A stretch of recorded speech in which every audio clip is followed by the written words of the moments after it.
Alors là, on va foncer notre pâte. Donc là, c'est une pâte sucrée, mais ça peut être aussi une pâte sablée ou une pâte brisée. Donc pour ça, on a notre cercle que je pose sur le côté pour le moment. La pâte que je pose également sur le côté pour le moment. Alors là, je vais vous montrer comment on va beurrer des cercles à tarte. Donc on met des gants, on prend un petit morceau de beurre, comme ça. Et en fait, on va le faire glisser le long du cercle.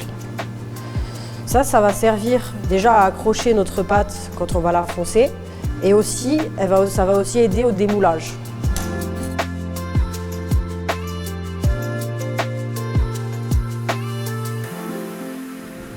Et on va fleurer le plan de travail. Donc on a besoin de farine, que je vais prendre juste un petit peu comme ça avec la main. Et en fait, je vais venir jeter ma farine sur le plan de travail pour avoir vraiment une fine couche. Juste pour pas que la pâte colle, mais que ça ajoute pas de la farine supplémentaire à ma pâte. Donc là, on fleure bien partout. Ça fait juste un tout petit peu blanc. Du bout des doigts, et en fait, je jette. Vraiment, je jette. On fait pas comme ça. Non, parce que là, ça fait des gros tas de farine. C'est vraiment jeter. Une fois qu'on a fait ça, on prend notre pâte. Donc, on la déballe. On la déballe. En fait, voilà, travailler un petit peu. Parce que souvent, elle est restée un peu au frigo, elle est très dure. Donc, on n'hésite pas à la travailler juste un petit peu pour qu'elle soit un peu plus homogène et facile ensuite à manipuler et à étaler. Voilà, comme ça. Donc une fois que vous voyez qu'elle est bien souple, là elle est nickel. Où on a le trou, on rajoute un peu de farine. Et là on va l'étaler. Donc on va faire un grand cercle, c'est un cercle en 22, donc qui est rond. Donc l'idéal c'est quand on étale notre pâte que ce soit rond. Donc je vais vous montrer. Donc là on part sur un rond. On peut rajouter un tout petit peu de farine au-dessus pour pas que ça colle au rouleau. Et en fait, on étale un peu comme ça. Et on va faire un quart de tour. Hop, quart de tour. Hop, quart de tour. Là, je vois que ça colle un peu, je rajoute un peu de farine. Et le fait de faire des quarts de tour à chaque fois, on va faire un rond. Toujours tourner la pâte. Jamais être comme ça. Toujours le rouler en face de nous.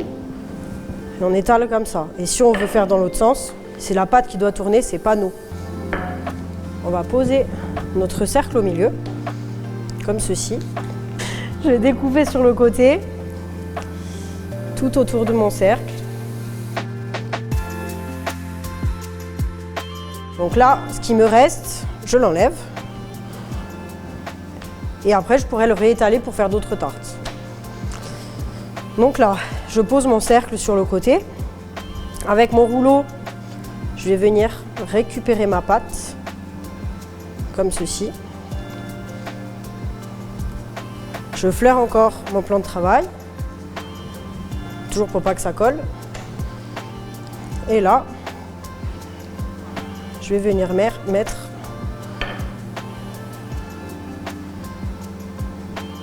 Maintenant, on va foncer. Donc en fait, le but, c'est que toute la pâte, elle prenne bien l'angle du fond du cercle. Donc là, ce que je fais pour commencer, c'est que je rentre toute ma pâte. Je la pousse vers le bas pour bien que ça prenne l'angle.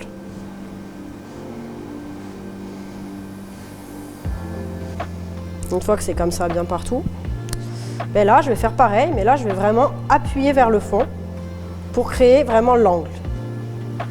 J'appuie pas fort, hein. Il ne faut pas déchirer la pâte, c'est vraiment juste pour créer l'angle. Et je tourne.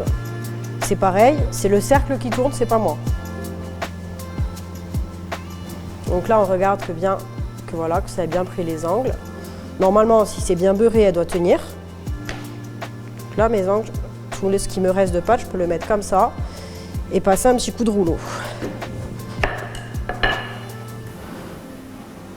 Ok. Ensuite, je remets mes bords. Bien droite. Là, on peut couper, soit on laisse comme ça, soit on peut couper à ras. Donc on coupe à ras, on va prendre le couteau et on va le mettre vers l'extérieur. On va enlever tout l'excédent.